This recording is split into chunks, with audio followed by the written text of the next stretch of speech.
Hi, I'm Steve Holland, also known as Dutchy. I'm today's Haltech hero and this is my garage.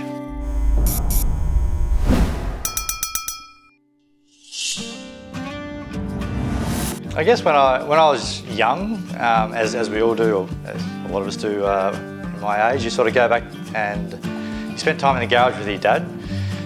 You'd be hammering away, building stuff, whether it was building household stuff, cupboards, cabinets, or whatever it may be, or working on cars and be swapping out springs and chatting. Back in the day, you'd cut the springs, lower the car, do all the things you shouldn't do. As time goes on, you start getting your own tools. I'm one that doesn't like to borrow too many tools, so I like to go and buy my own tools as I can. And by doing that, you just have to learn. And the only way I've found in our day and age to learn was more YouTube-related content. Early on, you never had that. So, we're very lucky now to be able to jump on YouTube, learn how to MIG weld, TIG weld, cut corners, radiuses, all that sort of stuff. So when I built this house, I specifically said I wanted a large garage, and so I built a 4-car garage. I like to do everything myself. I'm a bit OCD with that. I like to be able to say, hey, it's not about how much money I can pay someone else to do the job for me. For me, it is, can I do it all at home in the garage with what I've got, or buy the relevant tools to be able to do it. I went and bought a little scissor hoist that literally goes up to about 1.5 meters high, allows the Mini to stay within the roof, and that makes it a lot easier to be able to take things in and out and work on. So that's one of the really good benefits of having a home garage. We then start accumulating all these tools to suit this particular garage. So I built a big bench and workshop out the back, lathes, mills, welding tables, etc. So literally just buying things to be able to do the little things that you can't do as a normal workshop.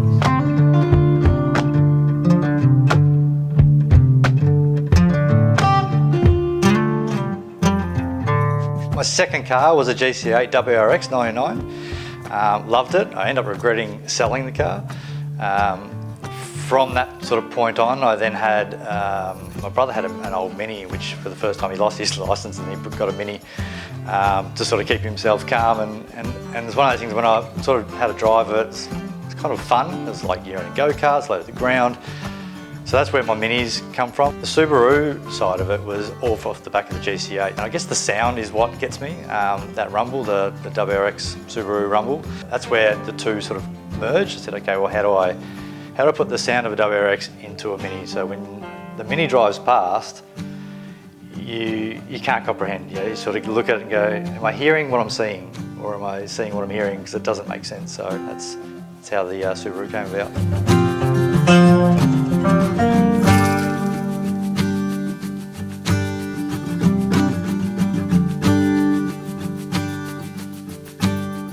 So this is my 1961 Morris Mini 850. Well, it was an 850. It's now a Subaru swapped classic Mini. I started with a 1988 Rover Mini, which I then swapped a B16 into, and had a lot of torque steer, and as well, it was a good novelty. It wasn't the most comfortable car to drive when it comes to steering and handling.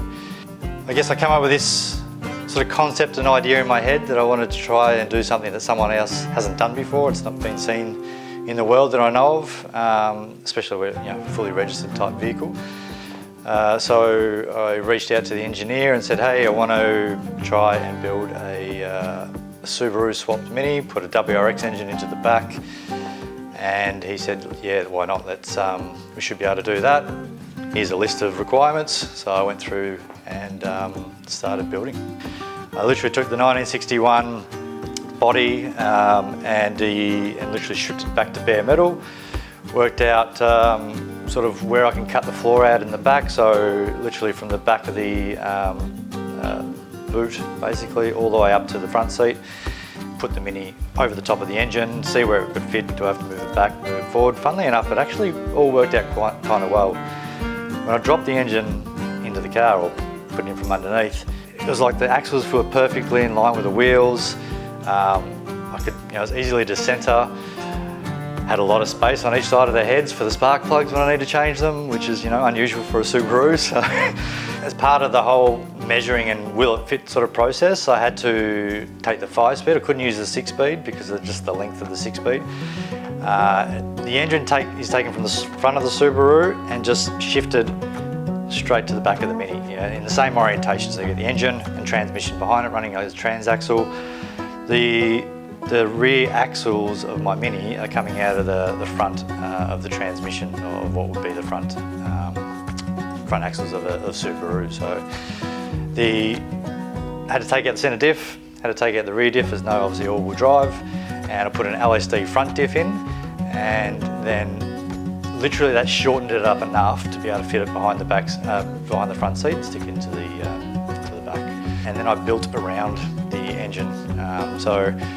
There's quite a few people that have asked questions around, how did you get that to fit in? Well, I built around it as opposed to try and make it fit.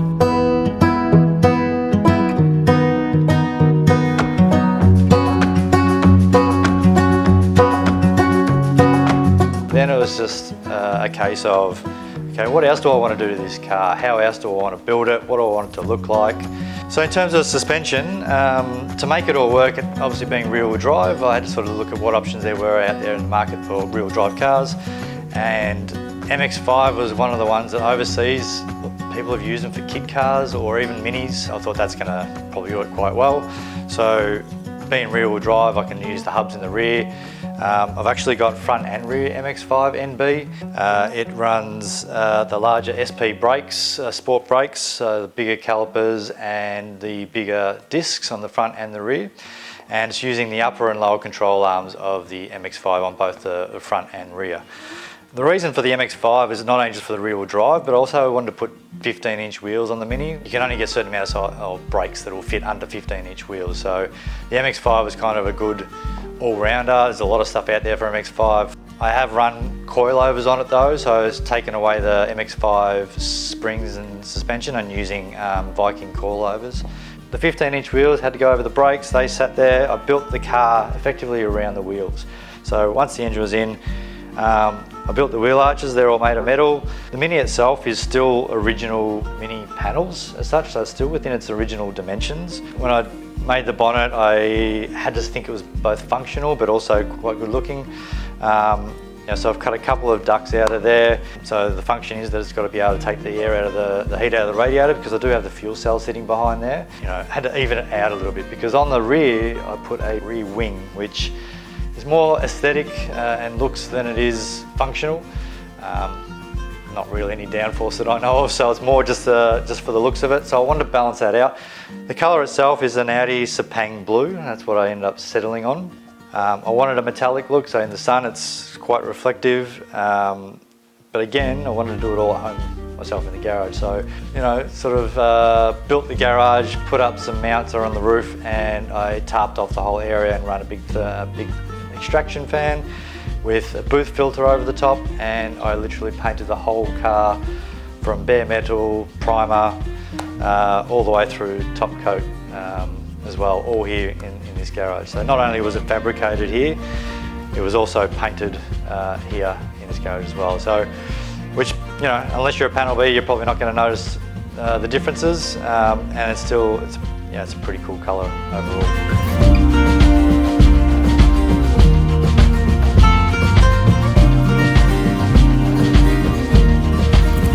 So in terms of interior, I wanted to try and bring some of the Subaru element into it. So I put in, or bought online, some 2004 WRX seats, had them reupholstered by a friend of mine. We did it with a black with a bit of red stitching. So the interior, I wanted to sort of match a little bit of the exterior with the red calipers and the black wheels. I want to do black seats with some red stitching. Steering wheel as well, also is black leather with some red stitching.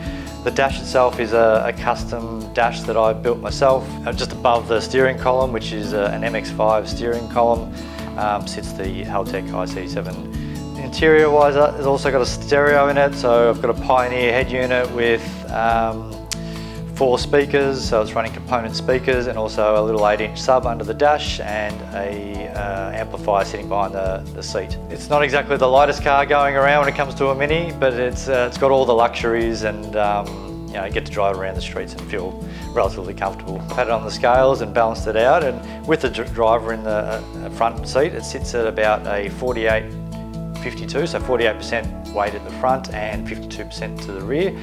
The engine itself sits in front of the rear wheel, so it's technically a mid-engine rear-wheel drive. So when I was building the car, I had this whole Subaru. So it was a G3 2010 WRX. It had hail damage, had 100,000 kilometres on the car, and it drove. It was perfect. It was a stat write-off, but hail damage, nothing else wrong with the running gear. So I stripped out the whole engine. I took the engine, the transmission, the radiator, and all the wiring out of it. And obviously it ran CAN bus with the wiring that's used in there. I didn't want to use the CAN bus system, so I just wanted to simplify it. So I used all the wiring, stripped it out, using it to run all the headlights and everything. But then I thought I have to somehow run and power up this car, and what am I going to do that? So looked around, thought about what options there were, and obviously Haltech became pretty obvious with what they've got available. So I actually spoke to Trent at Checkered Tuning and Kat, and had a chat to them. This is what I'm planning to do, and they sort of suggested I go with the Elite 2500.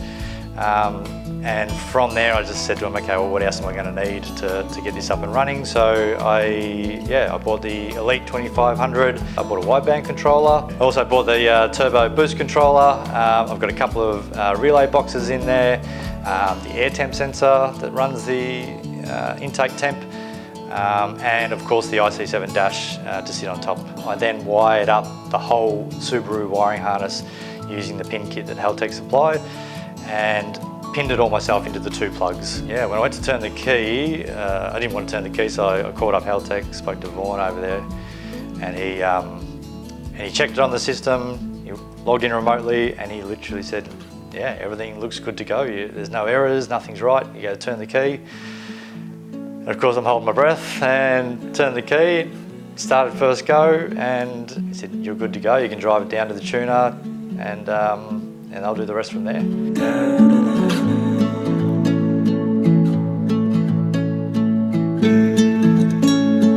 So a lot of people ask me what's next for the car, but to be honest, it's kind of all turned out the way I wanted it to turn out. So I'm going to do another project. It's going to be another Mini. Yeah, so the whole idea with this one is that, one, I don't have to worry about engineering. I can make it as light as I possibly can, try and get it to close to 450 kilos, and I want it to be motorbike powered. So 13,000 RPM, sequential shift, and with the R1 engine, it's a 2009 engine, which then means that it's the big bang engine. So it's going to have a lot of the deeper sound of a motorbike, which kind of relates to the WRX sound as well. So that's the next project, and I'm looking forward to it. I guess one of the things I like to say to people is give it a go. Yeah, so there's nothing wrong with you having a go. You don't need anyone else to do it. Try it yourself before you hand it off to someone else.